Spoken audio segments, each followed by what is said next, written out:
Muchos experimentamos en esta vida preocupaciones, ansiedades, miedos que gobiernan nuestros corazones, gobiernan nuestras decisiones y también marcan el paso con el cual nosotros vamos a direccionar nuestras propias vidas. El problema de los miedos, el problema de las preocupaciones, el problema de la ansiedad, hermano, es que trae un gran combo y actúa de manera dinámica con otros pecados. Una persona ansiosa es una persona que quiere tener el control del futuro. Y ahora, hermano, ¿quién es el único que tiene control del futuro y de todo lo que acontece en esta creación, hermano? Entonces, una persona ansiosa se vuelve soberana de su propia vida. Son personas egoístas, solo buscan su propio bien, su propio provecho. Ahora, cuando una persona está batallando con todo esto y el pecado se ha anidado en el corazón, lo que hace el pecado es apartarte de Dios, alejarte de su palabra, de los medios de gracia que Dios ha puesto para que nosotros podamos crecer en esta vida. Pero surge la pregunta, ¿cómo yo puedo luchar contra ello? Porque las preocupaciones, hermano, están a la orden del día, los problemas están a la orden del día. Dios nos ha permitido vivir en esta realidad, en esta vida, para que nosotros podamos depender de Él. Hay dolor, hay sufrimiento en nuestra vida cristiana y gloria a Dios por ello. Pero Dios nos ha dado lo necesario para confiar en Él y encontrar esa paz que solo viene por medio de Jesucristo. Quiere que vivamos esta realidad, pero al mismo tiempo Él quiere que lo tengamos presente en todo momento. Así que vamos a ir y vamos a estudiar el libro de Habacuc, un libro muy, pero muy enriquecedor, hermano. Mira el versículo 1, dice, oráculo que tuvo en visión el profeta Habacuc. El profeta Habacuc, para que usted tenga una idea, probablemente él se encontraba ministrando al pueblo de Israel entre los años 609 al 605 antes de Cristo. En ese tiempo, el pueblo de Israel se encontraba en una decadencia espiritual, estaba envuelto en idolatría, una decadencia espiritual severa. ¿Saben ustedes que antes de eso hubo un reinado que ustedes tienen muy presente como es el reinado de Josías? Pero Josías murió en el año 609 antes de Cristo. Luego de que murió Josías, hermano, pasaron otros reyes que hicieron lo malo delante de Jehová y hasta que se levantó el rey Joaquín. Este rey también hizo lo malo delante de Jehová. Josías fue alguien que hizo una reforma, pero una reforma muy importante en el pueblo de Israel mientras él estaba reinando. En comparación con sus padres, Amón, Manasés, que ellos hicieron lo malo delante de Jehová, Josías, él volvió a abrir la ley, instruyó eh, y hizo una reforma muy importante, y eso está en Segunda de Reyes, capítulo 22 y 23. Pero como había dicho anteriormente, Josías había muerto en el año 609. Después vino Joacás a tomar el reino. Joacás hizo lo malo delante de Jehová. Luego fue destronado. Se colocó a Joacín como rey por parte de Necao. Joacín hizo lo malo delante de Jehová. Fue destruido por los caldeos. Luego va a gobernar Joaquín, que hizo lo malo delante de Jehová. Y es ese ciclo donde ustedes pueden ver de los reyes. Y es en ese tiempo donde Dios levanta a un profeta como Habacuc para poder hablar palabra del Señor al pueblo de Israel. Esto se encuentra ubicado antes de la primera deportación del pueblo de Israel en Babilonia en el año 605 antes de Cristo. Entonces, amados hermanos, Habacuc se encontraba en una situación donde el pueblo de Israel estaba en decadencia espiritual. Ojo, esto es importante que lo entienda. Porque Dios levanta a Habacuc para poder predicar al pueblo de Israel de arrepentimiento, pero el pueblo de Israel estaba en sus delitos, estaba en sus pecados, estaba rebelándose en contra de Dios, estaba idolatrando a otros ídolos, no estaba adorando a Dios. Y en esta situación se encuentra Habacuc, una situación de decadencia espiritual. Había violado la ley que Dios le había dado al pueblo. El liderazgo estaba lejos de la ley. Y este profeta es un profeta el que habla muy poco en las escrituras. Pero Dios le había encomendado un ministerio a Habacuc y eso se muestra en el capítulo 1. Es enseñar. A pesar de la frustración, a pesar de esa decadencia espiritual del pueblo de Israel, Habacuc tenía una sola tarea y era enseñar, predicar a ese pueblo. Pero qué difícil, ¿verdad, hermano? Estar enseñando, póngase por un momento en los zapatos de Habacuc.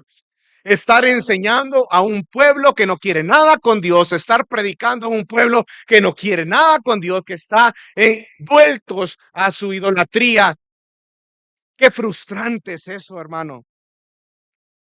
Ver que una y otra vez enseñando, Dios estaba revelando su palabra, una y otra vez enseñando, ministrando y todo, pero el pueblo no quiere nada con el Señor. Qué frustración es esa. Y es en esta situación donde Habacuc tenía que mantenerse fiel hacia quien lo había llamado. Así que Habacuc en esa situación, y es este el primer punto de esta mañana, enfrentando las crisis. El libro de Habacuc, hermano, nos presenta un diálogo entre Habacuc, el profeta, y Dios, respondiendo. Habacuc empieza a preguntar en los versículos del 2 al 4. Dios le responde del versículo 5 al 11.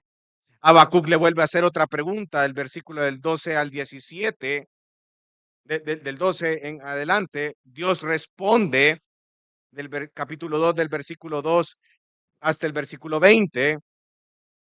Y luego el capítulo 3 de Habacuc, Habacuc hace una oración a Dios. Entonces, mire la pregunta que hace Habacuc a Dios, y este es el primer punto de esta mañana, es enfrentando la crisis. Dice, ¿hasta cuándo, oh Señor, pediré ayuda y no, qué? ¿Hasta cuándo? Miren, es interesante porque muchas veces cuando nosotros experimentamos algún tipo de crisis en nuestra vida, surge esa pregunta, ¿no? ¿Hasta cuándo? ¿Hasta cuándo, oh Señor, vas a permitir esto? Y hay un diálogo y es increíble porque esto nos permite ver la cercanía de Dios en medio de todo esto. Hay un diálogo entre Dios y Habacuc y esa es una tremenda enseñanza, hermano. Porque este mismo diálogo usted lo puede ver a lo largo de las escrituras entre un Dios cercano a su creación. Dios hablando con las personas en la Biblia es algo muy común. Nuestro Dios es un Dios cercano, grábese en la mente y en su corazón. Lo podemos ver, por ejemplo, en el libro de Job, 42 capítulos, donde Dios empieza, responde a Job. Ese diálogo que Dios tiene con Job y la respuesta de Dios del capítulo 38 al 40 es increíble. Donde Job después confiesa su pecado, el pretender saber más que Dios, y dice esas palabras que a mí me cautivan. De oídas te había oído, mas ahora mis ojos te ven. Yo te conozco más a ti. Ahora, hay algo muy común a la hora de enfrentarnos a crisis, a la hora de enfrentarnos con las preocupaciones y los problemas en la vida. ¿Y saben qué es? Que nos planteamos preguntas. Así como Habacuc. En el caso de Habacuc eran quejas, pero ojo, el hecho de que existe una queja no quiere decir que es algo pecaminoso, porque ¿con quién se estaba quejando Habacuc? Con Dios. Los salmistas, ustedes pueden ver que cuando estaban quejándose, ¿con quién se quejan? Entonces, Habacuc sabía que su confianza estaba puesta en Dios. Y él le dice al Señor, Señor, ¿hasta cuándo pediré ayuda y no escucharás? Ahora, hermano, ¿es malo hacer preguntas? ¿Es malo plantearse preguntas delante del Señor en oración? No. No es pecaminoso preguntar o plantearse ese tipo de preguntas, hermano. Yo no creo que sea pecaminoso hacerlo. Pero cuando estas preguntas se tornan en acusaciones hacia la bondad de Dios, demandando una respuesta inmediata de parte nuestra a nuestro Dios que es creador y soberano, eso es pecaminoso. Eso es pecaminoso. ¿Por qué, hermanos?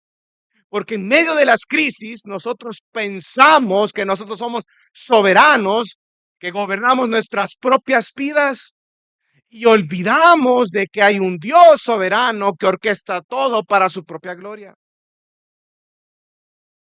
Entonces el problema no es que tú plantees preguntas, hermano. El problema es cuando estas preguntas se tornan en acusaciones y tú dudas de la bondad de Dios y demandas una respuesta inmediata. Porque eso ya, ¿qué denota en el corazón, hermano? Orgullo. Tú te estás posicionando en un lugar que no te corresponde. Entonces, Dios a quien ama, ¿qué dice las escrituras que hace Dios? Entonces, si hay un pecado en tu corazón en ese momento, ¿qué va a hacer Dios? Disciplinarte. Reprensión por nuestra falta de confianza en Él. Entonces, Habacuc inicia con esa pregunta, ¿hasta cuándo, oh Señor?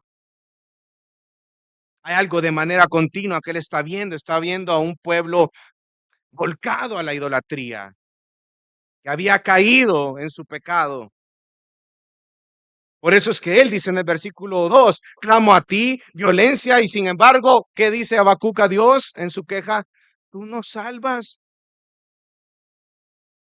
Y mira, empieza a plantear esa crisis, versículo 3, ¿por qué me haces ver iniquidad y me haces mirar la opresión? Iniquidad, opresión. La destrucción y violencia están delante de mí. Destrucción, violencia. Hay rencilla y surge la discordia. Rencilla, discordia. ¿Ven ese juego de palabras que él está utilizando en este momento para describir la crisis en la cual él se encontraba? Iniquidad, opresión, destrucción, violencia, rencilla, discordia.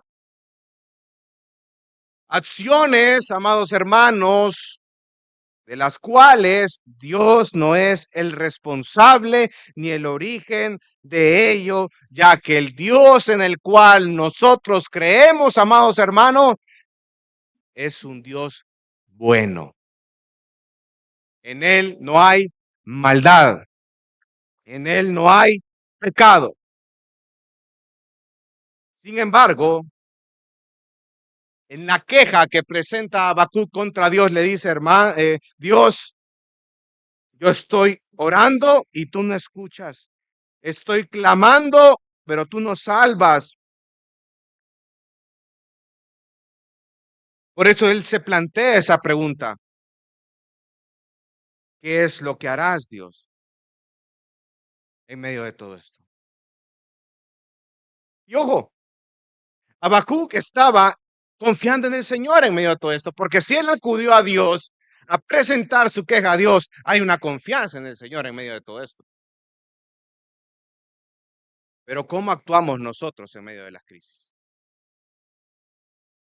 Y esa es una pregunta que quiero que te grabes en esta mañana. ¿Cómo tú actúas en medio de las crisis? Habacuc estaba confiando en el Señor, hermano. Pero nosotros muchas veces cuando estamos en crisis, en nuestra pecaminosidad y falta de conocimiento de Dios, lo culpamos a Él de las situaciones en las cuales nosotros estamos. Le decimos al Señor, Señor, ¿por qué me permites pasar por esta etapa de sufrimiento? ¿Por qué me permites pasar por este dolor? ¿Por qué permites pasar por este estado de injusticia, Señor? Y esas preguntas son preguntas que nosotros hacemos acusando a Dios y poniéndonos en una posición que no nos corresponde a nosotros, de orgullo, de demanda. Amado hermano, y ese es un problema, cómo tú actúas en la crisis. Saben, las preocupaciones pecaminosas nos convierten en personas incapaces de manejar los problemas de la vida. Los problemas o preocuparse de una manera pecaminosa, ¿sabe lo que refleja? Nuestra falta de fe y de confianza en Dios en medio de esa circunstancia y nos impide asumir nuestra responsabilidad en servir a Cristo Jesús en medio de todo esto. Nos nubla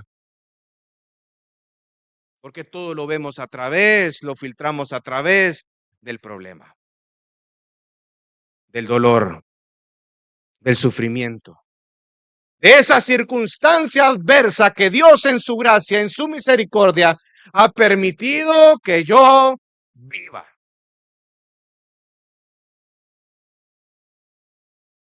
Entonces, hermano, Habacuc se queja ante Dios y le dice, ¿por qué permites que yo vea iniquidad y molestia? Ahora, si quisiera hacerle entender algo, hermano, que muchas veces nosotros vemos la vida como que nosotros como cristianos vamos a estar en una burbuja donde estamos exentos de la injusticia, exentos del pecado de otros, exentos de la maldad. Y cuando viene esa maldad, esa injusticia, lo que nosotros hacemos es explotar contra Dios y decir, Señor, ¿por qué permites? Y sabe, nos victimizamos de eso. Y el problema de la victimización es que es un claro ejemplo de que tú no entiendes quién eres tú y quién eres el Dios. Porque la victimización lo que hace es exaltarte a ti en toda manera y decir, no, yo no merecía esto y esto. ¿Y eso qué hace con la preocupación? La hace más grande.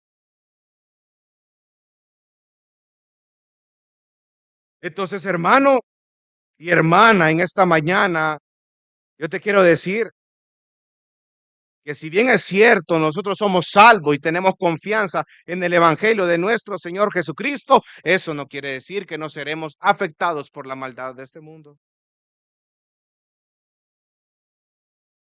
Eso no quiere decir que nosotros no vamos a sufrir algún tipo de injusticia, algún tipo de dolor, algún tipo de sufrimiento en esta vida.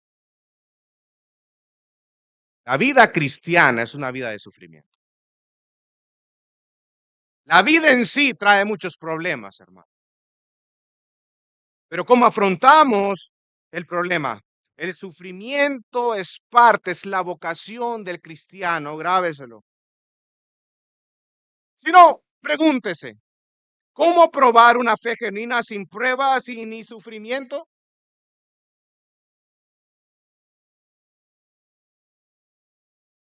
¿Cómo hablar de redención si no existe maldad ni pecado? La preocupación, si nosotros vamos más allá, es una ansiedad en cuanto al futuro.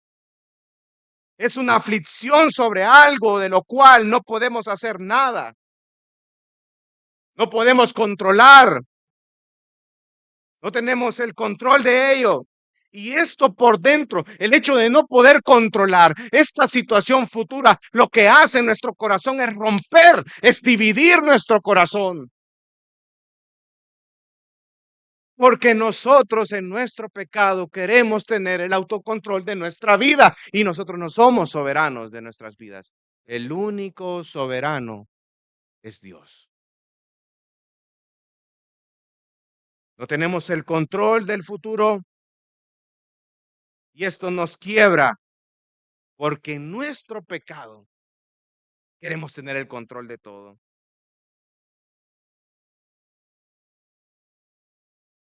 Porque las preocupaciones pecaminosas, las ansiedades, sabe hermano, están directamente relacionadas con lo que estamos pensando.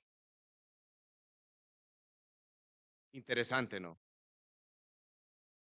Tú te enfrentas a una crisis, pero ¿cómo está tu mente, tu corazón en ese momento de la crisis? Si tu mente y tu corazón no está alineado, no está saturado de la palabra del Señor, ¿qué esperas que va a pasar en ti? Por eso es necesario que nosotros como creyentes vayamos a la palabra de Dios y nos memoricemos la palabra. Porque en esos momentos de tribulación, de crisis, de sufrimiento, venimos a la palabra del Señor. Y son luchas que tenemos en nuestra mente. Tú escoges lo que te quieres decir a ti mismo en un momento de crisis, hermano.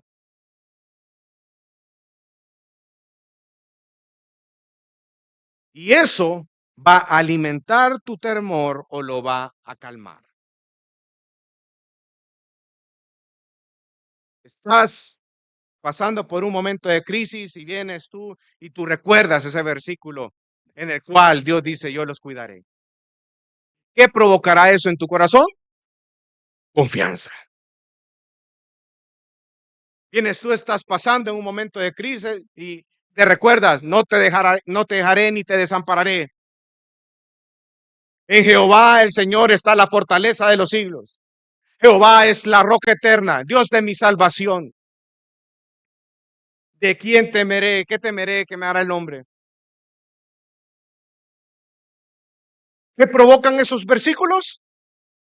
Calma, confianza. Sin embargo, cuando estoy pasando por un momento de dificultad, de crisis, y tú empiezas a victimizarte de las circunstancias, y en lugar de recordar esos versículos que van a traer confianza, no en ti, sino en Dios, tú empiezas a preocuparte de manera pecaminosa y empiezas a darle vuelta y vuelta y vuelta a la situación y te empiezas a anidar más el pecado. ¿Qué va a provocar eso en ti? Pecado. ¿Sabe por qué? Porque la ansiedad y el miedo son 2 cosas que van de la mano. Cuando tú tienes ansiedad, viene y el problema no es que tú tengas temor en tu corazón. El problema es cuando ese temor se ha vuelto un miedo y eso gobierna tu corazón y tú ya das por hecho que eso que has pensado que va a pasar en el futuro va a pasar. ¿Te das cuenta dónde te ha llevado tu pecado? A poder dictaminar las cosas que van a pasar en el futuro.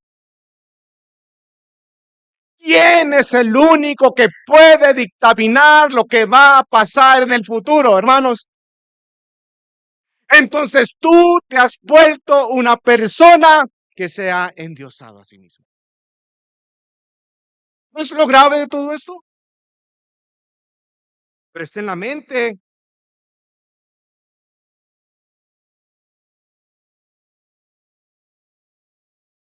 Esto le iba a decir más adelante, pero ahorita vamos a Filipenses 4. Lo vamos a tocar más adelante.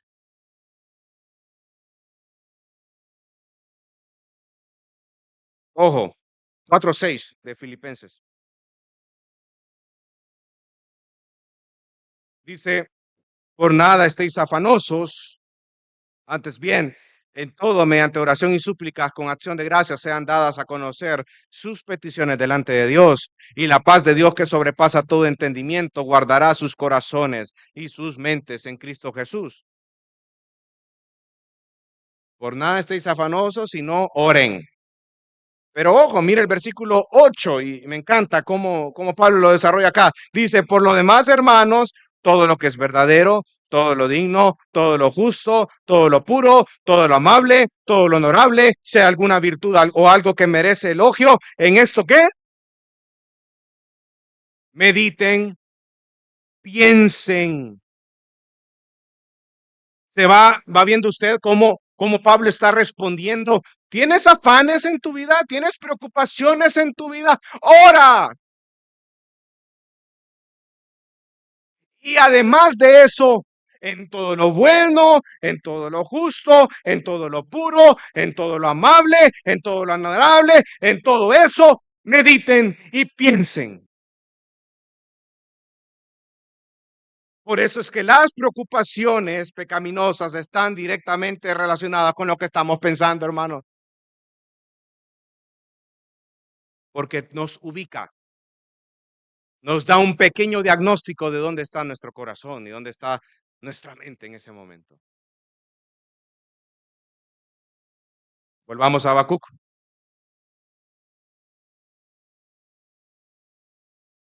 Habacuc plantea en el versículo 4 y dice, por eso no se cumple la ley, nunca prevalece la justicia, porque el impío asedia al justo, por eso sale pervertida la justicia.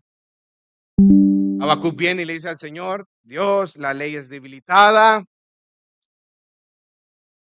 Dios en su gracia en este tiempo nos ha dado su palabra como guía en esta vida y por medio de ella nos ha revelado su carácter hermoso. Pero el pueblo de Israel no obedecía a Dios a pesar de tener la ley. Planteó la pregunta, planteó la queja y Dios responde. Miren cómo responde el Señor. Versículo 5. Miren, esta es la respuesta de Dios a la pregunta de Habacuc. ¿Hasta cuándo vas a permitir que yo vea todo esto? Dios responde, miren entre las naciones, observen, asómbrense, quédense atónitos, porque haré una obra en sus días que ustedes no la creerían. Y si alguien se las contara, no la van a creer. La respuesta de Dios ante la pregunta de Habacuc, ¿qué es? Versículo 6, que dice, voy a levantar a los caldeos. Y empieza a describir a los babilonios. Pueblo feroz, los va a destruir.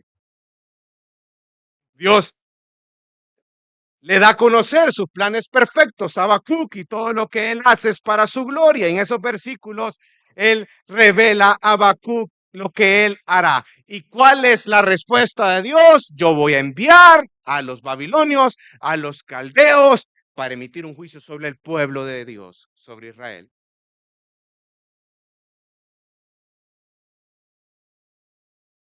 Yo le estaba diciendo a Habacuc, esto haré, porque mi pueblo se ha alejado de mí, ha abandonado la ley, se han vuelto a la idolatría, han blasfemado mi santo nombre. Les voy a enviar a Babilonia, una nación cruel, una nación presurosa que conquistaba tierras. Es terrible, versículo 7, los propósitos, el propósito de los caldeos, para que usted tenga una idea, en las expediciones militares era su propia exaltación, conocerse a ellos mismos como autoridad. Dios responde, los caldeos van en camino. Dios responde la pregunta, esto es lo que yo he dictaminado. Van a humillar al pueblo de Israel y luego van a adjudicar esa victoria sobre el pueblo de Israel a su Dios, no a mí, dice el Señor. Mire qué interesante, hermano. Porque eso me lleva a mí a plantearle la segunda pregunta de esta mañana. ¿Cuál es tu respuesta o cuál es tu actitud ante las respuestas de Dios en tu vida? Estás en un momento de crisis, estás en un momento de enfermedad, estás en un momento de adversidad, has perdido tu trabajo, estás con una enfermedad que no se acaba, hermano, hermana, y estás sufriendo y tú lo que quieres en tu mente y en tu corazón que esto se acabe, pero Dios en su voluntad nos sana, nos salimos, seguimos sin empleo, seguimos con el problema. ¿Cómo tú actúas ante ello?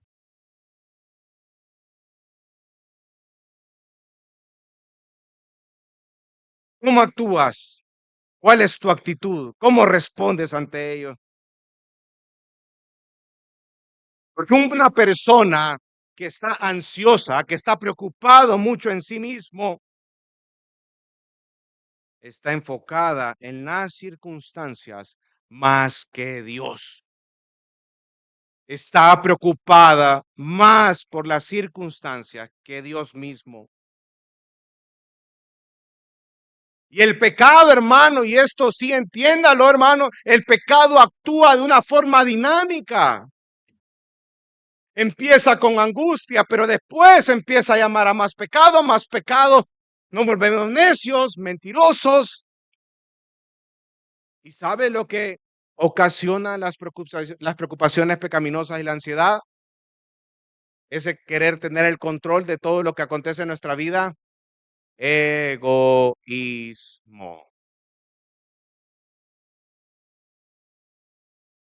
Egoísmo. Y ese es un problema, hermano, porque no nos interesa lo demás. Lo vimos hace un par de semanas en el estudio de los Corintios, que el amor no busca lo suyo.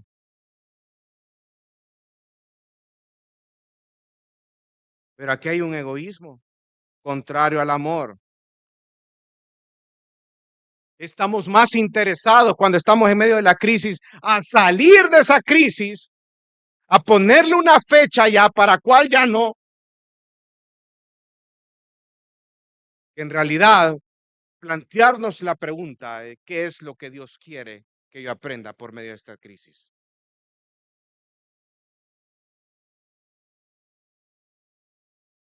Y por eso tomamos decisiones precipitadas. Decisiones, como lo dije al inicio, que son gobernadas por nuestro miedo. O solo a mí me pasa, hermano, cuando yo estoy por momentos así de problemas, yo quiero abandonarlo todo. No sé si a usted le pasa. Usted se plantea eso.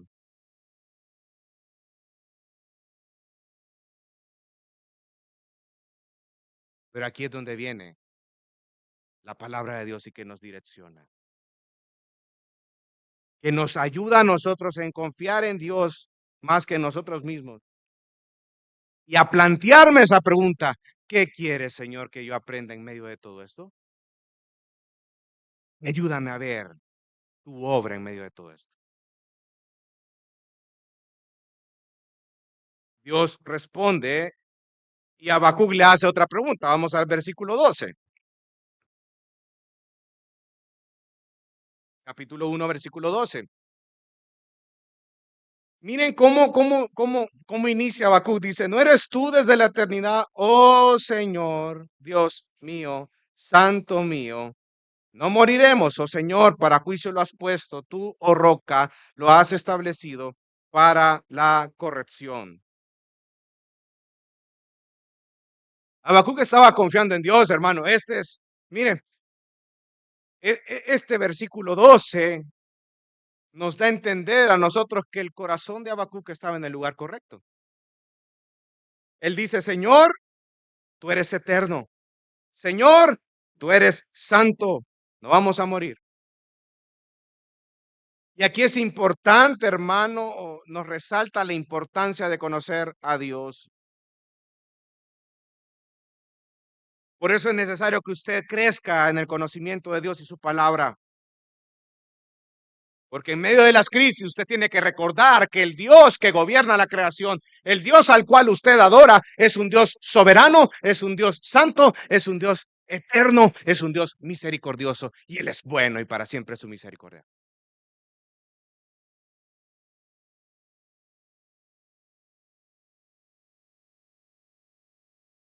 Eso nos va a ayudar mucho a discernir en medio de las crisis.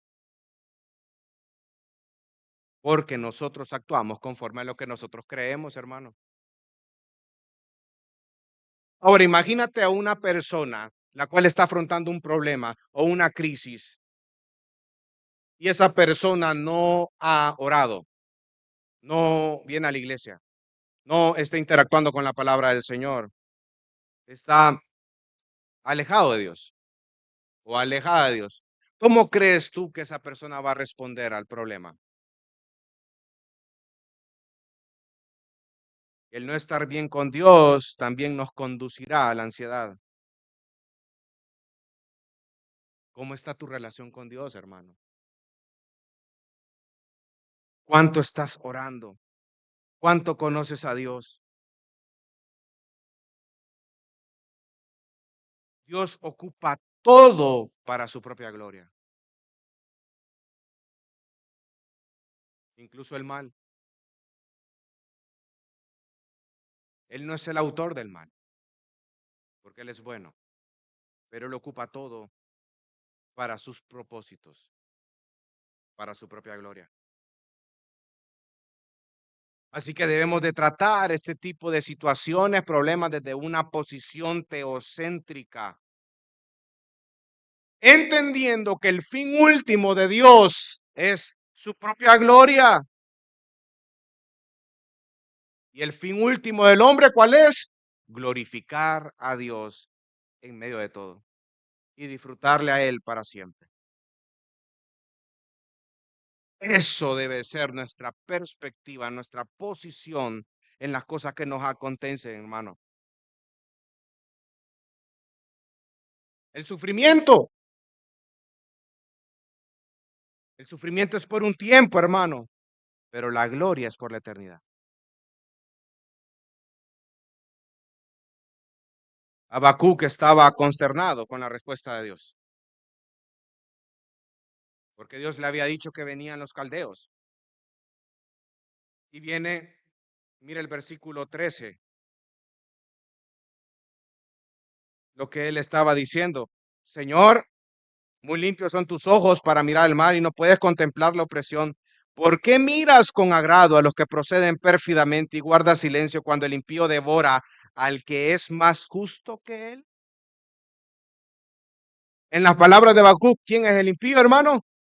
Babilonia. ¿Quién es el que es más justo que Babilonia? Israel. Y le dice, Señor, ¿cómo es posible que tú ocupes a una nación pagana, impía, para emitir un juicio sobre tu pueblo? ¿Qué pasa acá? Y eso es lo que concerna acá. Porque probablemente Habacuc, él esperaba, y eso estoy diciendo yo, ¿verdad? Él esperaba un avivamiento como el tiempo de Josías, pero no se dio así. La respuesta de Dios fue diferente a lo que él esperaba, como nuestras vidas, hermanos. La respuesta que Dios nos da a nuestras situaciones en la vida probablemente o nunca es lo que tú esperas. Y eso entra un choque conmigo y me afecta y me resiento y mi corazón empieza a endurecerse. Porque mi corazón y mi mente no están alineados con la palabra. Porque lo que va a pasar es para su gloria.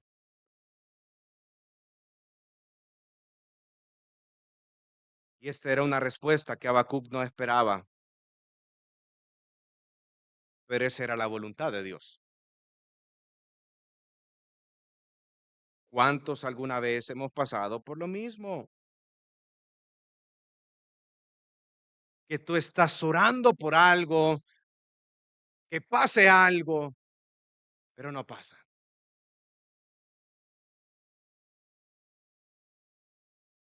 Y nos enconchamos y decimos, Señor, ¿por qué? ¿Y a dónde estás tú? Si yo te he servido, yo he estado acá, yo estoy orando, ¿y por qué no pasa? Porque ¿qué pasa aquí, Señor? Hermano y hermana, probablemente no pase lo que tú quieres que pase, pero sí va a pasar lo que Dios quiere que pase. Porque Dios es soberano. Y ojo, Dios está involucrado de manera directa en la santificación de su pueblo. Romanos 8:28, eso yo se lo voy a leer. Este es un versículo muy conocido por muchos de los que están acá. Dice, y sabemos que para los que aman a Dios, todas las cosas cooperan para bien. Esto es para los que son llamados conforme a su propósito. Muchas veces solo leemos esta parte del versículo, pero no leemos el versículo 29. ¿Cuál es el propósito de Dios para mi vida? Versículo 29. Porque a los que de antemano conoció, también los predestinó a ser hechos conforme a la imagen de su Hijo. ¿Cuál es el propósito de Dios para tu vida y para la mía, hermano? Santificación. Forjar a su Hijo Jesucristo en mí. Crecer en madurez y en carácter como su propio Hijo. Aquí está hablando que no va a haber dolor, hermano. Está hablando este versículo que no va a haber sufrimiento. Está hablando este versículo que no va a haber adversidades en tu vida. Está hablando este versículo que no vas a ser esa persona que va a sufrir un pecado por la vida de otros. Dios dice en su palabra que los que aman a Dios, todas las cosas les ayudan a bien. Y esto es conforme a lo que han sido llamados a su propósito. Y después me dice a ser hechos conforme a la imagen de su Hijo. Por eso en medio de las crisis, en lugar de preguntarte hasta cuándo, Señor, la pregunta que tú tienes que plantearte en medio de esa crisis es, Señor, ¿qué quieres que yo cambie en medio de todo esto? Porque saben, cuando pasamos el sufrimiento, cuando pasamos el dolor, reflejan esos pecados que están muy cerca de nuestro corazón y nos los hacen ver. Y cuando Dios te hace ver ese pecado, tu responsabilidad y mi responsabilidad como creyente, ¿sabe qué es? Luchar contra esa carne con el Espíritu y con su palabra. Y gloria a Dios por ello. Dios se glorifica a sí mismo transformándonos a la imagen de su Hijo Jesucristo. Dios quiere que nosotros vivamos estas realidades en nuestra vida, pero al mismo tiempo Él quiere que lo tengamos a Él presente en nuestras vidas y que confiemos en Él. El problema, hermano, no es tener temor. El problema es cuando ese temor te paraliza y te refrena a hacer lo que es correcto. Y es ahí donde hay que trabajar. Es normal que en nuestros corazones existan temores, hermano, como los salmistas. Los salmistas, usted puede ver los salmos, a veces los salmistas expresan sus temores, pero usted después ve cómo ellos recapacitan y vienen, pero confío en Dios. Y después ese temor se vuelve en alabanza a Dios.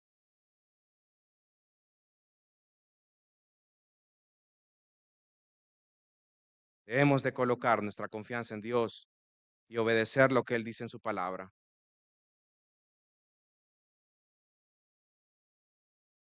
Luego, el Señor es hermoso. En su casa lee todo Habacuc, hermano, son 3 capítulos. Pero mire lo que responde Dios a Habacuc.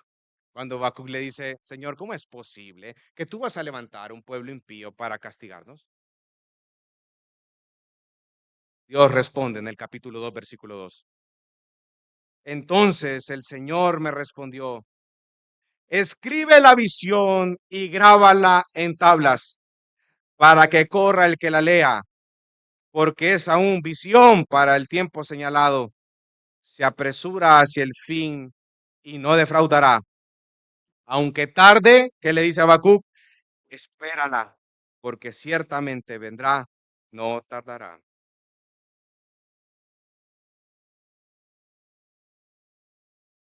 Dios le dice a Habacuc, Habacuc, lo voy a hacer. Espéralo. Aunque tarde, espéralo, porque ciertamente vendrá y no va a tardar, va a tardar.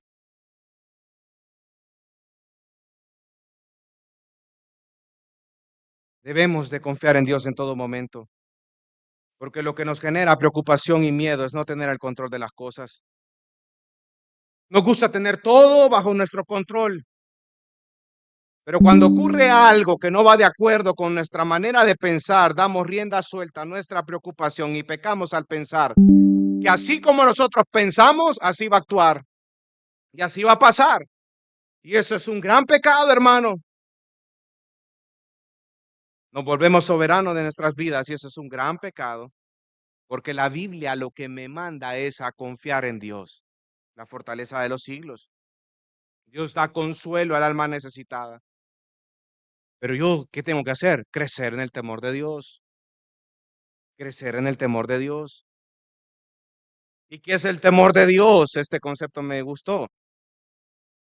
Es ese temor es un reconocimiento de un asombro de quién es Dios, lo cual causa o una completa y alegre sumisión a su amorosa voluntad o un terror a su juicio.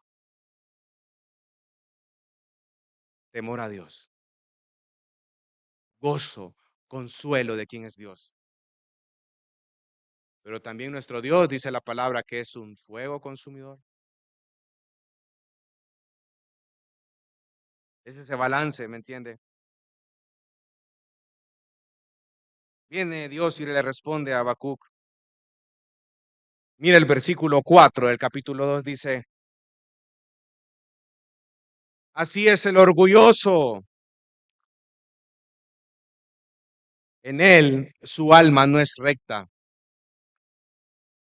Manche eso, dice más el justo. ¿Qué es lo que hace el verdadero creyente? Persevera en la fe. ¿Y por qué puede perseverar el creyente a lo largo de su vida? Porque ha sido guardado por Dios. Somos preservados por Dios y podemos perseverar. Y esta es una joya para el creyente de hoy en día, porque este mismo versículo Pablo lo ocupa posteriormente en Romanos para hablar acerca de la justificación por la fe. Dice, el justo confía en Dios mientras resiste el mal, mientras resiste el sufrimiento en este mundo, y no será condenado cuando Dios actúe para acabar con la injusticia, sino que el justo por la fe vivirá. Ese mismo versículo aparece en Romanos, en Gálatas, para demostrar que los cristianos son salvos del mismo modo por la fe.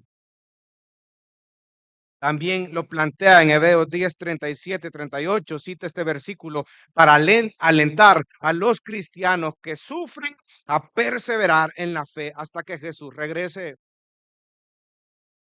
¿Qué es la fe? Hebreos 11:1 nos lo dice, es pues la fe, la certeza de lo que se espera, la convicción de lo que no se ve. Certeza y convicción, dos palabras que nos mandan a utilizar nuestro raciocinio, nuestro razonamiento. Ese debe ser nuestro fundamento. La fe en la palabra de Dios, dice Romanos 10:17. La fe viene por el oír, pero el oír ¿qué? La palabra de Dios. Hebreos capítulo 12, versículo 1 dice que el autor y consumador de nuestra fe, ¿quién es? Jesucristo, nuestro Señor Jesucristo.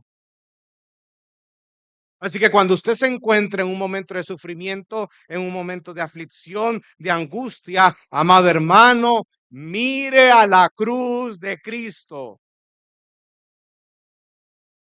Si tú piensas que estás pasando por un momento de injusticia en tu vida, mira la cruz de Cristo,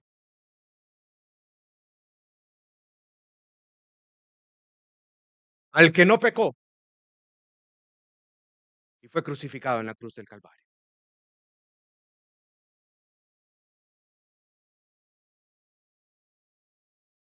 para que la justicia de Dios sea evidente en nosotros. Eso te va a ayudar a ti a plantearte muy bien el escenario en el cual estás atravesando. ¿Piensas que es injusto? Ante la cruz de Cristo, hermano. Ay, Dios. Ay, Dios. ¿Qué hace Cristo cuando está crucificado? ¿Qué dice? Padre, perdónalos porque no saben lo que hacen.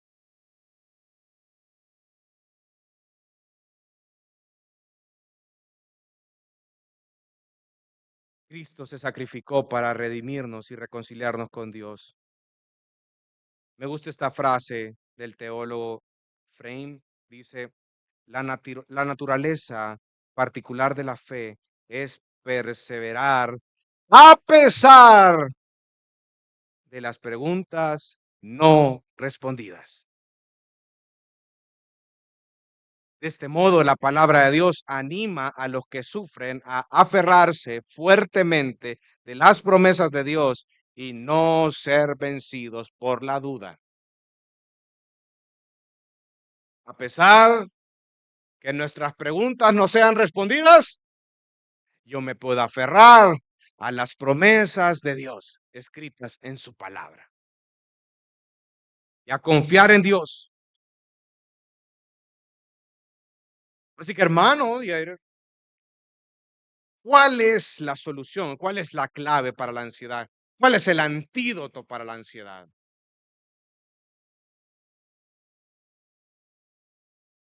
Filipenses 4:6.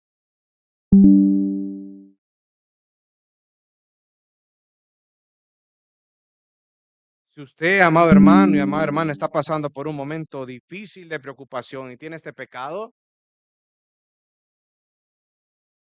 a veces este versículo dice, por nada estén afanosos, antes bien en todo, ¿mediante qué? Y súplica con acción de gracias sean dadas a conocer sus peticiones delante de Dios. ¿Cuál es el antídoto que presenta la Biblia para yo contrarrestar y luchar contra mi ansiedad, contra mis preocupaciones? ¿Cuál es según Filipenses 4:6, hermano? Oración. Ore, ore.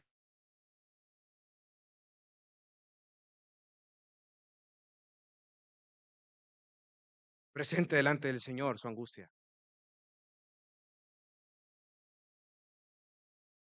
En lugar de dejar de orar, lo que la Biblia te manda es a orar. En esos momentos de crisis, hermano, quítese de su mente y de su corazón que lo mejor es alejarte. No, hermano, lo mejor es acercarte a Dios y acercarse a la iglesia. Ser expuesto a la palabra del Señor. Sean conocidas sus peticiones en oración delante del Señor. Ore, esa es la clave. Pero ¿cuánto tiempo dedicamos a la oración? ¿Sí o no? Que cuando estamos tremendamente preocupados, ansiosos, son en aquellos momentos donde nuestra vida de oración está seca. Y es lógico, hermano, porque si no estás interactuando con la palabra de Dios, ¿cómo vas a contrarrestar con todo esto? Si no estás orando, entonces, si no estás recordando esos versículos de mi confianza en el Señor, Y no solamente es un acto de inercia o algo de monotonía o algo monólogo la oración. No, hermano, es creer cuando yo oro en Dios. Muchas veces nos acercamos a la palabra de Dios, hermano, de una forma monótona, monóloga, pero no creemos en lo que dice la palabra. Y esa es una gran diferencia entre uno y lo otro. Porque yo me acerco a la palabra creyendo y confiando en Dios. Volvamos a Habacuc y con esto ya vamos a ir cerrando. Si me paso unos minutitos, no se preocupen. ¿Qué fue lo que Habacuc hizo después de que Dios le reveló lo que él iba a hacer? Capítulo 3, versículo 1 dice, ¿cómo inicia el capítulo 3? Dice, ¿qué hizo Habacuc? Oró.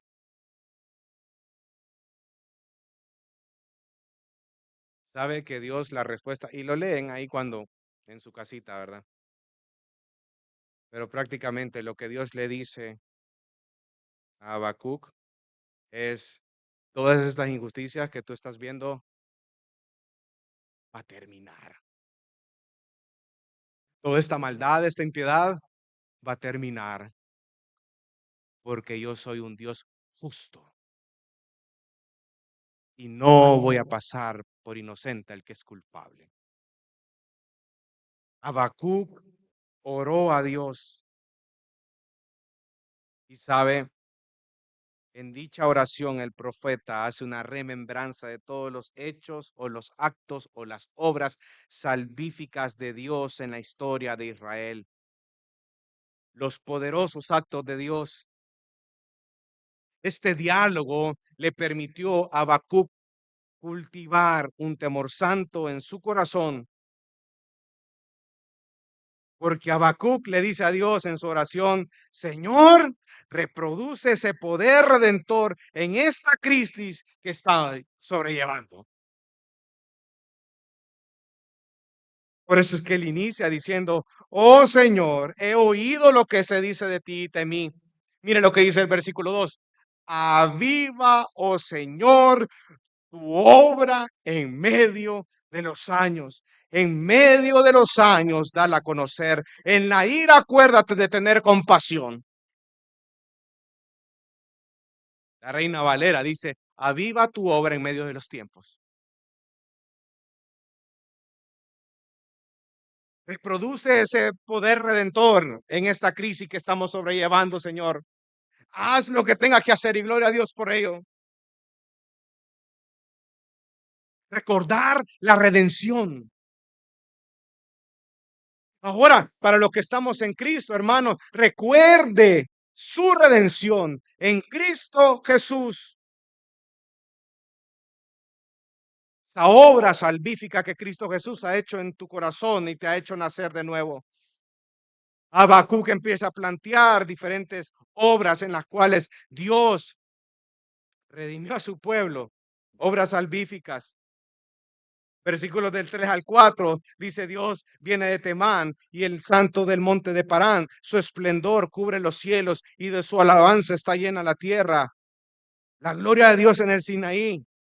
Cuando Dios reveló su ley en el Sinaí,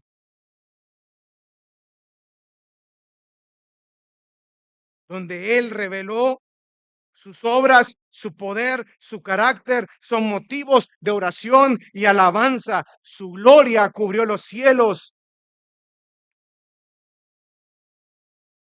Así como Dios se manifestó en la vida del pueblo en el Éxodo, Dios se va a manifestar ahora también. Versículo 5 dice, delante de él va la pestilencia y la plaga sigue sus pasos. El poder de Dios revelado en los juicios. Y este versículo hace alusión ¿a qué? A las plagas de Egipto, hermano. Y a los castigos al pueblo de Israel por su desobediencia a la ley de Dios. Versículo 6 dice, se detuvo e hizo temblar la tierra, me hiró e hizo estremecerse las naciones. Sí, se desmoronaron los montes perpetuos, se hundieron las colinas antiguas, sus caminos son eternos.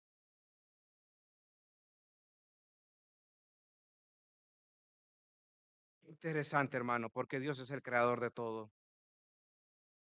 La creación responde en temor cuando Dios se acerca.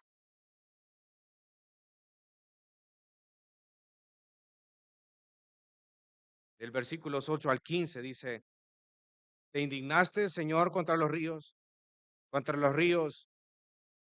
fue tu ira, contra el mar fue tu furor, cuando montaste en tus caballos y en tus carros de victoria. Y empieza a hablar acerca de la soberanía de Dios en las naciones. El hecho de que Dios ocupara una nación impía como Babilonia para castigar en juicio al pueblo de Israel no quiere decir que el pueblo de Babilonia, la nación de Babilonia, iba a estar exento del juicio justo de Dios. Por eso es que Habacuc recuerda los ríos, recuerda el mar, haciendo referencia a qué? Al cruce del Mar Rojo. Recuerda más adelante, versículo 11, el sol y la luna se detuvieron en su sitio, a la luz de tu flecha se fueron, al resplandor de tu lanza fulgurante. Gabaón, cuando el sol se detuvo. Pero mire lo que dice el versículo 13. Saliste para salvar a tu pueblo. ¿Para salvar a quién? Destrozaste la cabeza de la casa del impío, descubriéndolo de arriba abajo. Su ungido probablemente es una referencia a Moisés y al pueblo escogido de Israel, quienes fueron escogidos por Dios y se alcanzaron la victoria sobre Faraón y los ejércitos de Egipto. Pero en última instancia, esto expresa la anticipación de una liberación futura y definitiva con la llegada del Mesías.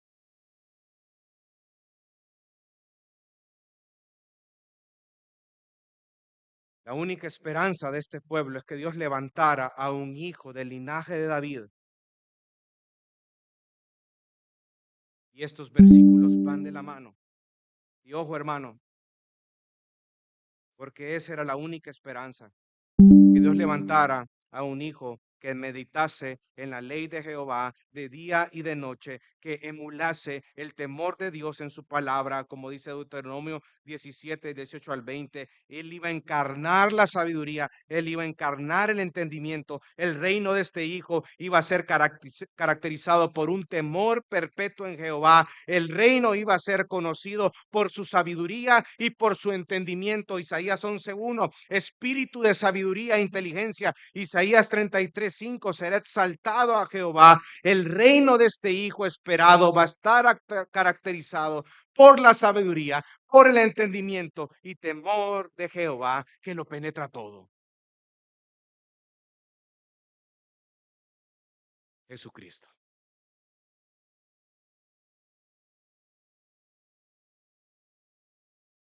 Pero al final, hermano, Habacuc lo entendió. Versículo 16 del capítulo 3. Y con esto cerramos. Dice, oí y se estremecieron mis entrañas. A tu voz temblaron mis labios. Entra podredumbre en mis huesos y tiemblo donde estoy. Tranquilo espero el día de la angustia. ¿Cómo está Habacuc? ¿Cómo está, hermanos? Tranquilo, porque su confianza está puesta en Dios, dice, al pueblo que se levantará para invadirnos.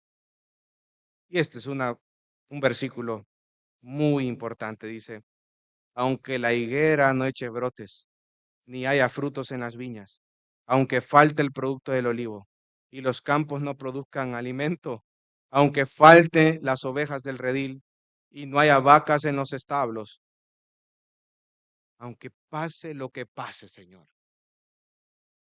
aunque tenga las crisis que tenga, aunque estoy experimentando un dolor increíble en mi vida, aunque estoy sufriendo en esta vida, Señor, aunque esté en un panorama catastrófico, aunque venga el pueblo de los caldeos y destruya todo, no hayan vacas, no haya nada, yo con todo me alegraré en el Señor, me regocijaré en el Dios de mi salvación. El Señor Dios es mi fortaleza. Él ha hecho mis pies como las ciervas y por las alturas me hace caminar. ¿Qué es eso, hermano? Póngale una palabra. Habacuc 2:4 dice, mas el justo por la fe vivirá. Esos versículos lo que demuestran es que Habacuc tenía fe y confianza en Dios. Mis amados hermanos, nosotros tenemos a Jesucristo, el autor y consumador de nuestra fe, y en medio de la ansiedad, en medio de las preocupaciones de esta vida, combátelas, lúchelas con oración y confianza en Dios. Así como Habacuc entendió que Dios es soberano y perfecto en todo lo que hace, de igual manera nosotros debemos cultivar un corazón esperanzador y agradecidos con Dios. Como lo dice Isaías 26:3-4, tú guardarás en completa paz aquel cuyo pensamiento en ti persevera, porque en ti ha confiado. Confiad en Jehová perpetuamente, porque en Jehová el Señor está la fortaleza de los siglos. Vamos a orar. Dios te bendiga. Realmente es un privilegio para nosotros que puedas escuchar el mensaje de la palabra de Dios. Esperamos que Dios obra en tu vida grandemente a partir de lo que puedas escuchar y aprender a través de este sermón. Sin embargo, creemos que solo este sermón es insuficiente y no debería de suplantar por ningún motivo tu asistencia a una iglesia local. La iglesia local es el medio por el cual Dios obra en la vida de su pueblo. Te motivamos a que busques una iglesia sana donde congregarte o puedas contactarte con nosotros en nuestras redes sociales para que nos puedas visitar. Será un gusto poder servirte y que podamos juntos adorar a Dios en comunión con sus redimidos mientras aprendemos de su palabra. Que el Señor te bendiga.